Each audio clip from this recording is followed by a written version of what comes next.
Yeah, good afternoon, Good afternoon, sir. everyone. Good afternoon, sir. कल जहां हमने छोड़ा था उसको हम आगे आज ले जाने की कोशिश करते हैं। और एक बच्चा पूछ रहा था कि सर आज टॉपिक क्या रहेगा। तो आपको जो ग्रेट लर्निंग ओलंपस सॉफ्टवेयर है उसके थ्रू आपको मेल आया होगा, जैसे मुझे मेल आता है वैसे ही आपको भी मेल आता है बराबर। तो उसमें टॉपिक भी लिखा होता है, समय भी लिखा होता है। तो प्लीज किसी ने अभी तक मेल उसको नहीं मिला है तो उसको सर्च करिए ग्रेट लर्निंग के नाम से अपने इनबॉक्स में। और जैसे कि वो आपको अपीयर होता है आपके सामने, क्लिक करिए और उसको ज्वाइन करिए। और उसमें जो जो रिक्वायरमेंट मांगी जाती हैं उसको आप फिल इन करिए, भरिए उसको। और भरने के बाद जैसे मुझे मेल आती है वैसे ही आपको भी मेल आएगी। So need not to worry. और अभी और उसी के द्वारा आपकी जो अटेंडेंस है वो भी ऑटोमेटिकली उसी सॉफ्टवेयर के द्वारा लगेगी। तो इसलिए आप अपने आप को अपडेट रखें। मेल नहीं आया है तो बताएं, अगर आया है तो उसको फिर एग्जीक्यूट करें, उस पर काम करना शुरू करें। तो बेदिस आज का जो टॉपिक रहेगा, कल हमने इन्वायरमेंट स्टार्ट किया था तो उसके डेफिनेशन तक हम लोग आ गए थे। आज हम जो देखेंगे वो कंपोनेंट ऑफ इन्वायरमेंट रहेगा और उसको हम देखने की कोशिश करेंगे। तो कंपोनेंट ऑफ इन्वायरमेंट में जैसे आप लोगों को पहले ही पता है, जो कल हमने चीजें देखी थी उसी में देखने की अगर हम कोशिश करें तो इन्वायरमेंट को एक फिजिकल और बायोलॉजिकल सिस्टम जो हमारे इर्द गिर्द है उस रूप में इसे परिभाषित किया जाता है। Environment is nothing but it is a physical and biological system around human being, rather living organism including human being। कोई भी जो वो जंतु जिसमें जान है उसके इर्द गिर्द का सारा वो फिजिकल और बायोलॉजिकल सिस्टम, भौतिक और जो जैविकीय व्यवस्था है उसे हम उसका पर्यावरण कहते हैं, हम उसे उसका इन्वायरमेंट कहते हैं। इसीलिए कहा गया है कि man is a product of his environment. तो ये जो प्रोडक्ट ऑफ हिज इन्वायरमेंट है इसमें जितने भी फैक्टर्स हैं, चाहे वो बायोटिक हैं चाहे वो अबायोटिक हैं, संजीव हैं चाहे वो निर्जीव हैं, वो इंसान उस लिविंग ऑर्गेनिज्म को प्रभावित करते हैं और जिसमें इंसान भी शामिल है। ये फैक्टर चाहे सॉइल के रूप में हो, चाहे एयर के रूप में है, वाटर के रूप में, लाइट के रूप में, टेम्परेचर के रूप में है, but it affects personality development as well as human being at large. तो इसलिए जो वो फैक्टर जिन्हें हम अबायोटिक कहते हैं, जिसे निर्जीव कहते हैं, वो पूरी तरह से इंसान के जीवन को, उसके अस्तित्व को प्रभावित करते हैं। और इसमें जो दूसरे जो फैक्टर हैं बायोटिक, हमें जिसे संजीव कहते हैं, जिसमें पेड़ पौधे, एनिमल, माइक्रो ऑर्गेनिज्म सारे के सारे इसमें शामिल होते हैं, वो भी इंसान के जीवन को प्रभावित करते हैं। मैन, इंसान जो है इन्वायरमेंट का इंस्पेरेबल पार्ट है। इंस्पेरेबल माने ऐसा पार्ट जिसे कभी भी अलग नहीं किया जा सकता। और जब वो इंस्पेरेबल पार्ट है, उसको अलग नहीं किया जा सकता, तो सिंपल शब्दों में ये हम देखने की कोशिश करें कि बहुत ही क्लोज रिलेशनशिप है इंसान और पर्यावरण का। और इंसान पर्यावरण एक दूसरे पर आश्रित हैं।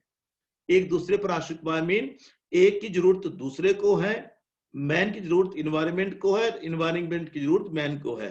तो दोनों एक रेसिप्रोसिटी के रिलेशनशिप में रहते हैं और उन्हीं के तहत वो सारा उनका जीवन संचालित होता है। और इस तरह से जितना भी चाहे सोशल है, कल्चरल है, इन्वायरमेंटल है, कोई भी एक्टिविटी राउंड द वर्ल्ड, सारी दुनिया में जो भी होती है, वो वहां के स्थानीय पर्यावरण से प्रभावित होती है। आई एम यूजिंग वर्ड स्थानीय पर्यावरण, लोकल इन्वायरमेंट से वो प्रभावित रहती है।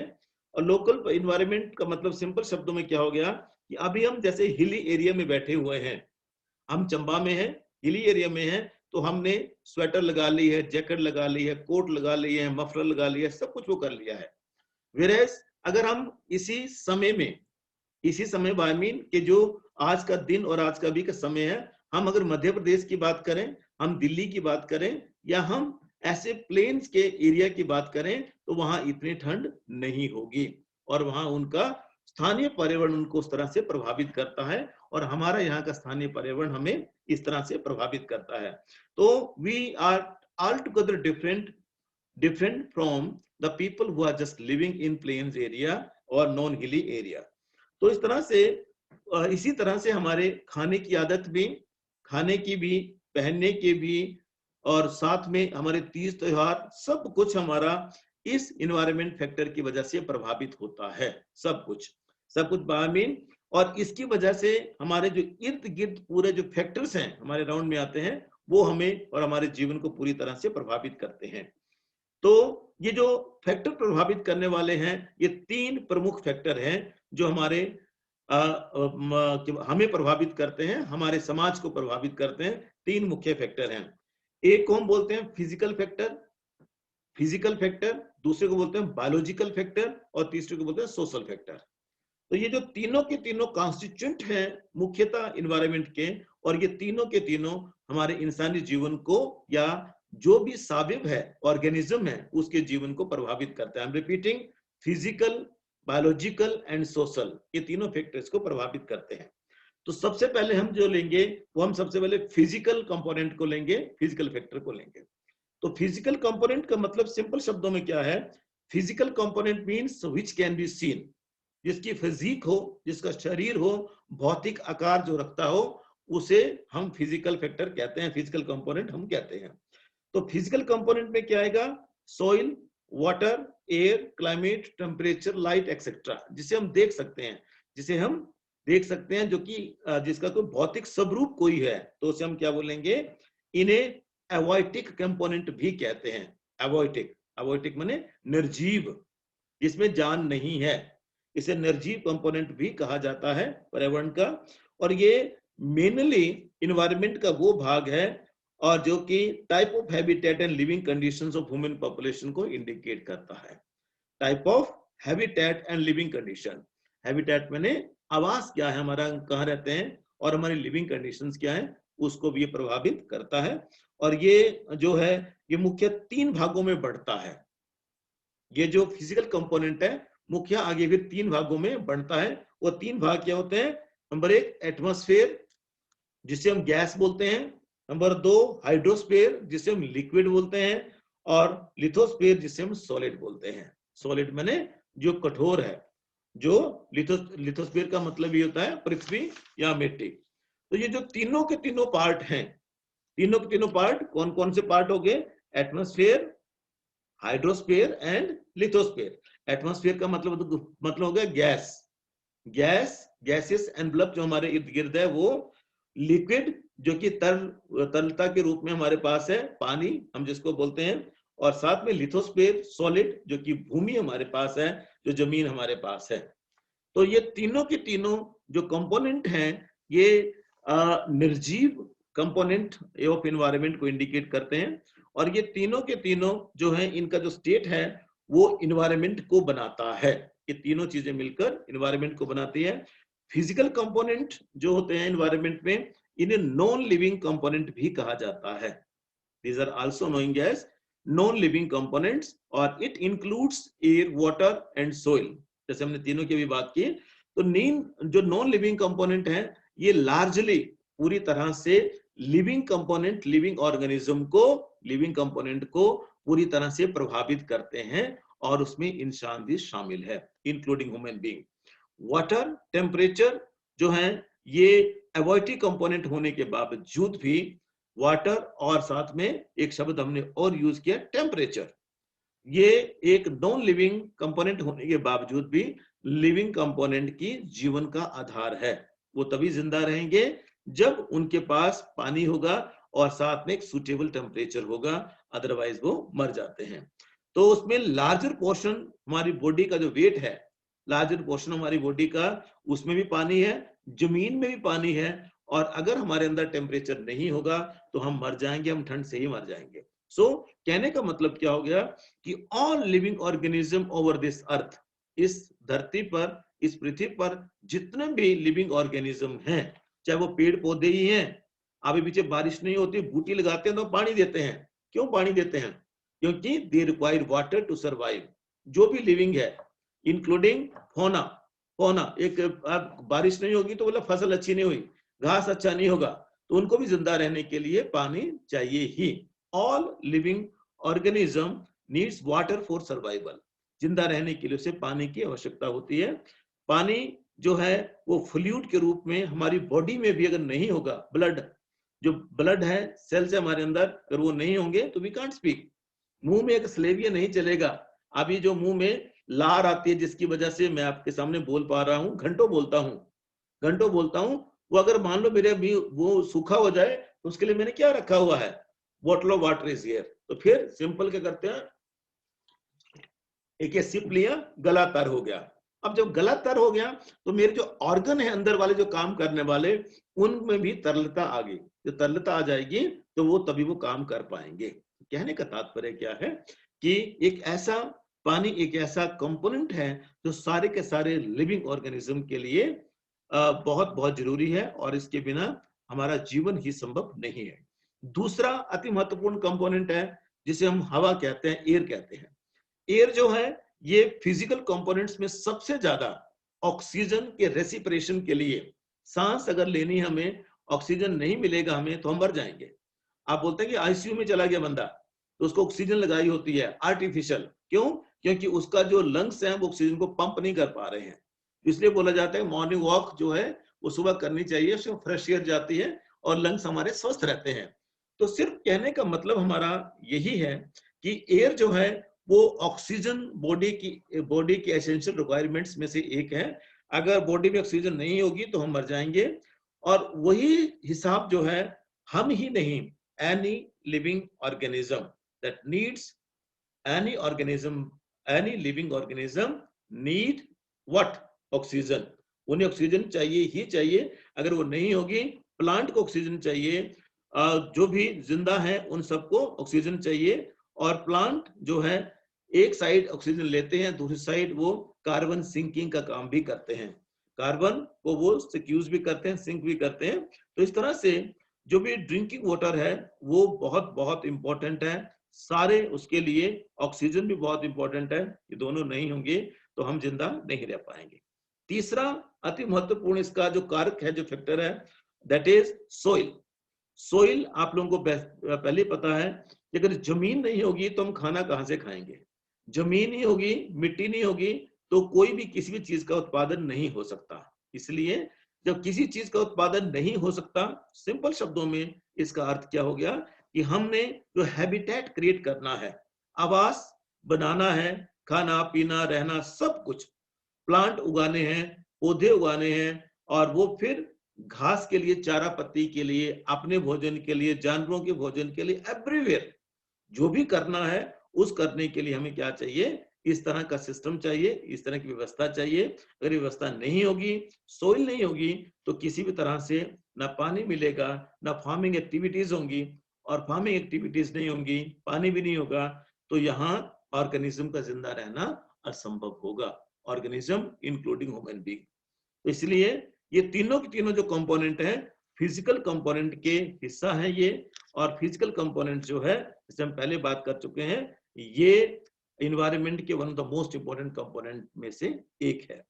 नंबर 2 है बायोलॉजिकल कंपोनेंट्स। अब बायोलॉजिकल का मतलब क्या हो गया? जैविकीय। जैविकीय माने जिसमें जान है, इसमें जान है, जैविकीय। बायोलॉजिकल कंपोनेंट को बायोटिक कंपोनेंट भी कहा जाता है, biotic, BIOTIC, biotic component of environment भी कहा जाता है। बायोटिक कंपोनेंट जो है that includes all living beings, all living beings including plant, animals and small microorganism like bacteria also। जो भी है, अमीबा हम जिसको बोलते हैं, स्मॉल बैक्टीरिया, जिनमें भी जान है वो सब के सब बायोलॉजिकल कंपोनेंट में आते हैं। जैविक मैंने सीधा जिसमें जान है, जो जीव है जिसमें जान है उसमें दो। और ये जो बायोटिक कंपोनेंट है ये अबायोटिक कंपोनेंट के साथ इंटरेक्शन करते हैं। संजीव और निर्जीव दोनों जो कंपोनेंट है एक दूसरे के साथ इंटरेक्ट करते हैं, और इंटरेक्ट करने के बाद वो क्या करते हैं? सारी चीजों को इकट्ठा लेके चलने की कोशिश करते हैं। तो सिर्फ कहने का हमारा जो मतलब है वो यही है कि it also includes some part of organism or other ecosystem, and all component of ecosystem, they are just contributing everything in such a way so that they can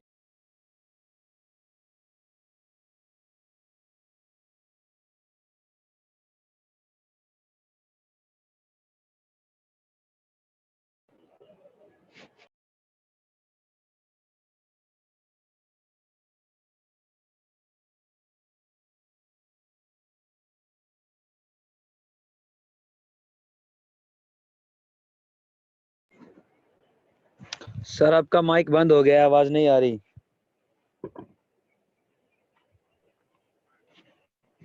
अब आई? हाँ सर अब आई। इसलिए सरकार रिटायर करती है ना, बुढ़े हो जाते हैं तो।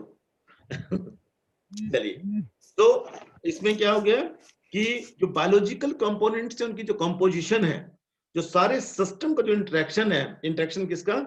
Interactive relationship between biotic as well as abiotic component, interactive relationship between biotic and abiotic component, उसको हम इकोसिस्टम बोलते हैं। अब इकोसिस्टम में इकोलॉजी एक स्टडी है जो कि साइंटिफिक स्टडी होती है इकोसिस्टम की, परंतु हम वहां नहीं जाके उसको बाद में पढ़ेंगे, अगला से अलग से चैप्टर है उस पे। अभी जो हम देखने की कोशिश यहाँ करेंगे, वो कोशिश हमारी क्या होगी कि हम एक लार्ज लेवल पर एक सेल्फ सफिशिएंट इकोसिस्टम क्रिएट होता है because of interaction between two things I mean biotic component and abiotic components, और उसी को हम बायोस्फीयर कहते हैं। बायोस्फीयर माने एक ऐसा स्फीयर जहां जीवन संभव है, जीव मंडल हम जिसको बोलते हैं, क्या बोलते हैं? जैव मंडल, जीव मंडल हम जिसको बोलते हैं, जहां जीवन संभव है, वो बायोस्फीयर है। और ये बायोस्फीयर जो होता है, इसमें तीन प्रकार के जो लिविंग ऑर्गेनिज्म हमें देखने को मिलते हैं। अब तीन प्रकार के कौन से हैं? नंबर एक को बोलते हैं प्रोड्यूसर जो कि पैदा करते हैं। नंबर दो कंज्यूमर जो कि उसे कंज्यूम करते हैं, और तीसरा होता है डीकंपोजर जो उसको डीकंपोज करते हैं। पहला प्रोड्यूसर है, प्रोड्यूसर जो पैदा करते हैं। नंबर दो कंज्यूमर है जो उसको कंज्यूम करते हैं, और तीसरा जो है दैट इज डीकंपोजर, और जो उसको डीकंपोज करते हैं और उसको खत्म करते हैं। प्रोड्यूसर जो होता है, जो प्रोड्यूसर है वो क्या होता है? Producer are generally green plant and other photosynthesis bacteria. Photosynthesis प्रकाश संश्लेषण की प्रक्रिया आपने पढ़ी होगी, उसके द्वारा पौधे अपना भोजन बनाते हैं। तो प्रोड्यूसर है, वो क्या करेंगे? Producer are generally green plants माने सारे हरे पौधे जो कि फोटोसिंथेसिस की प्रक्रिया के द्वारा अपना भोजन बनाते हैं, और उसके बाद डिफरेंट तरह के बायोलॉजिकल सब्सटेंस पैदा करते हैं, सच एज कार्बोहाइड्रेट्स हैं, प्रोटीन है, और उसकी वजह से पानी की हेल्थ, मिट्टी की हेल्थ, और जो लाइट एनर्जी है उसकी हेल्थ जो सुधरती है। तो कहने का तात्पर्य क्या हो गया कि ये सारे के सारे प्रोड्यूसर हैं जो कि इसे प्रोड्यूस करते हैं। नंबर दो कंज्यूमर है। आप कंज्यूमर क्या होंगे? ये सिर्फ इसको कंज्यूम करते हैं। आप consumer depends for nutrition of organic food produced by the green plants. आप ग्रीन प्लांट्स का इसका मतलब क्या हो गया? प्रोड्यूस करने वाले कौन है? वो फोटोसिंथेसिस और बैक्टीरिया, और ये जो कंज्यूमर है वो उन पर आश्रित हैं, और वो कंज्यूमर उन पर आश्रित होने की वजह से वो जो बनाते हैं वो खाते हैं। नंबर तीन है डीकंपोजर। और डीकंपोजर का सिंपल शब्दों में अर्थ क्या होता है कि ये डेड प्लांट्स या डेड एनिमल्स को ये डीकंपोज करते हैं। डीकंपोज सड़गोय हम जिसको बोलते हैं, सींकड़ी जो सींक होती है जो घर में लगती है, टर्माइट हम जिसको बोलते हैं, वो भी, और वो जंगलों में पड़े हुए जो पेड़ पौधे हैं या घर में कोई पुरानी चीजें, डेड एनिमल है, डेड प्लांट्स हैं, कुछ भी हैं, उनको खत्म करके, उनको कंपोज करके, और फिर बायोकेमिकल प्रोसेस के द्वारा उसको खाद में कन्वर्ट करते हैं। आजकल केंचुओं वाली खाद का बहुत ज्यादा प्रयोग हो रहा है, तो जो केंचुए हैं सारे के सारे वो डीकम्पोजर हैं। अब जो जहां भी हमने गोबर रखा हुआ है, मड़ू लगाई है जिसको हम बोलते हैं चिमयाड़ी में, मड़ू लगाई है, वो गोबर सड़ कैसे जाता है? हमने तो गिल्ला ही फेंका उसमें, जब उसको खेत में डालने की बारी आएगी तब तक वो सड़ जाएगा, गोबर तैयार हो जाएगा। 6 महीने एक जगह हम इकट्ठा करेंगे और उसके अंदर कई डीकम्पोजर कई काम करेंगे, कई कीड़े मकोड़े भी निकलते हैं। जब हम उस गोबर को खेत में डालने लगते हैं तो फिर कुदाली से जब उसको खोदना है हमने, तो कई तरह के सड़गोए, कई तरह के बड़े बड़े कीट पतंगे जो अंदर निकलेंगे हमें, और जो कि क्या करते हैं, जो उस जिसने उसके अंदर जितना भी घास फूस था उस सबको डीकम्पोज करके उसकी खाद जो है वो बना दी है। तो इस तरह से बायोलॉजिकल कंपोनेंट में, फिर रिपीट कर रहा हूं, 3 तरह के इसके पार्ट होते हैं। एक प्रोड्यूसर होता है जो फोटोसिंथेसिस की मदद से अपना भोजन बनाता है, और भोजन बनाने के बाद प्रोटीन को कार्बोहाइड्रेट्स में ये सारे उसको कन्वर्ट करता है, और जिसकी वजह से ये सारा इकोसिस्टम चलता है। और दूसरा जो है कंज्यूमर है। कंज्यूमर खुद नहीं करता कुछ भी, परंतु जो प्रोड्यूसर प्रोड्यूस करते हैं उसके ऊपर ये आश्रित रहता है। जबकि तीसरा हमने देखा ये डीकम्पोजर है, ये मरे हुए चाहे वो पेड़ हैं चाहे वो कोई प्राणी है, उनको डीकम्पोज करते हैं और उसमें बायोकेमिकल बायोजियोकेमिकल प्रोसेस के द्वारा उसको खाद में कन्वर्ट करते हैं, वो खाते हैं उसको और उसको खाद में कन्वर्ट करके उसकी सेहत को बढ़ाते हैं। तो ये 3 जो थे इसके बायोलॉजिकल कंपोनेंट के हैं। अंतिम कंपोनेंट है हमारा सोशल कंपोनेंट। सोशल कंपोनेंट का सिंपल शब्दों में अर्थ क्या होता है कि social component of environment mainly consist of various group of population जो कि अलग अलग जगहों में रहते हैं, of different living organism like words हैं, एनिमल्स हैं, हम लोग इंसान हैं, जानवर हैं, जितने भी हैं दुनिया में, उन सब के लिए उन सब का, और उन सब में मोस्ट इंटेलिजेंट कौन है? इंसान, जो कि चिंपैंजी से खुद पैदा हुआ।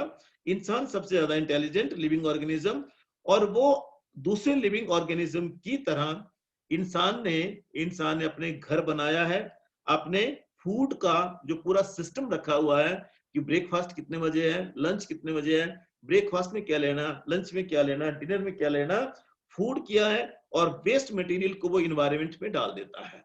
जो कुछ भी होगा उसको इन्वायरमेंट में डालेंगे हम, और इन्वायरमेंट में चाहे झाड़ू लगाएंगे, उसके बाद भी कूड़ा करकट जो आएगा उसे अपने घर के अंदर नहीं रखेंगे हम, उसको हम पर्यावरण के हवाले कर देते हैं, इन्वायरमेंट के हवाले करते हैं। मैन इज सोशल एनिमल, जैसे अरिस्टोटल ने कहा था, परंतु कई तरह की और चीजें हैं, लॉ हैं, पॉलिसीज हैं, प्रैक्टिसेस हैं, जो कि प्रॉपर फंक्शनिंग ऑफ सोसाइटी के लिए जरूरी हैं, जिसे कि इंसान करता है। और ये सारे के सारे कंपोनेंट जितने भी हैं, चाहे वो लॉ है, एजुकेशन है, चाहे वो रिलीजियस है, चाहे वो पॉलिटिकल है, चाहे वो इकोनॉमिकल है, चाहे वो सोशल है, कोई भी है, वो सोशल कंपोनेंट में आते हैं, और उसकी वजह से भी इंसान का जीवन जो है वो प्रभावित होता है।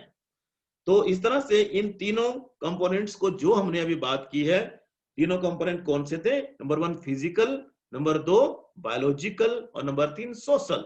इन तीनों कंपोनेंट को हम अगर हम क्या बोलते हैं संक्षेप में लेने की कोशिश करें, ये ब्रॉडली और इसको डिवाइड करने की कोशिश करें, तो इसे हम 4 बड़े जोन्स में डिवाइड करते हैं। 4 बड़े जोन्स इससे निकलते हैं, 4 बड़े जोन्स आएंगे। नंबर 1 होगा एटमॉस्फेयर, नंबर 2 होगा हाइड्रोस्फीयर, नंबर 3 होगा लिथोस्फीयर, और नंबर 4 होगा बायोस्फीयर। थोड़ा थोड़ा हमने देख लिया है, अब हम इसको डिटेल में देखेंगे कि डिटेल में एटमॉस्फेयर क्या होता है, हाइड्रोस्फीयर क्या होता है, लिथोस्फीयर क्या होता है, और बायोस्फीयर क्या होता है। इसको हम पूरा डिटेल में जानने की कोशिश करेंगे और डिटेल में इसको देखने की कोशिश करेंगे। ये पेज नंबर 9 पे एक ये डायग्राम बना हुआ लेफ्ट साइड में, अगर आप इसको देखें तो ये देखिएगा, इसको इसमें चारों के चारों कंपोनेंट को एज सच बताया हुआ है, एज सच बताया हुआ है। इसको थोड़ा सा देखने की कोशिश करें तो ऊपर आपको अलग दिखेगा डार्क ब्लैक, नीचे को और कम दिखेगा, तीसरा और कम दिखेगा, चौथा जो है नीचे और कम दिखेगा। तो इस तरह से नीचे से ऊपर की ओर ये चढ़ता है। तो नीचे से ऊपर की ओर चढ़ने का मतलब क्या हो गया कि नीचे आपको जो देखने को मिलेगा लिथोस्फीयर, जिसमें हम रहते हैं, फिर बायोस्फीयर है, फिर बायो और हाइड्रोस्फीयर इकट्ठा है, हाइड्रोस्फीयर, बायोस्फीयर, और उसके बाद ऊपर एटमॉस्फेयर आपको देखने को मिलेगा।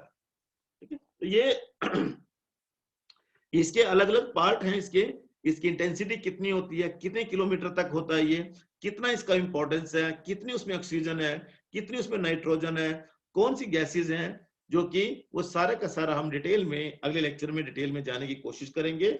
और ये इसके कई पार्ट हैं। हवाई जहाज कहाँ चलते हैं, हवाई जहाज कहाँ चलते हैं, बारिश कहाँ से होती है, ओजोन डिप्लीशन क्या है, वो सारी की सारी चीजें जो हैं वो इसमें हम देखने की कोशिश करेंगे और सारा का सारा इसमें एक एक करके इसको लेने की कोशिश करेंगे। ये देखिएगा, ये जो पूरा का पूरा बना हुआ है वो इसी के ऊपर आधारित है और इसमें पूरी तरह से समझाने की कोशिश की गई है कि ये क्या है, ये हमारा पर्यावरण कैसे बनता है, एनवायरनमेंट कैसे बनता है, इसमें पूरा समझाने की कोशिश की गई है। रॉक्स कैसे होती हैं, सारी चीजें कैसे हैं, और वो पूरा का पूरा इसको पहले यूनिट में ही सारा समझाने की कोशिश 2-4 पेज में की गई है। ठीक है, विद दिस आज का लेक्चर हम यही खत्म करते हैं। कल हम इसके जो चारों पार्ट हैं उसके ऊपर हम आने की कोशिश करेंगे और आपको समझाने की कोशिश करेंगे।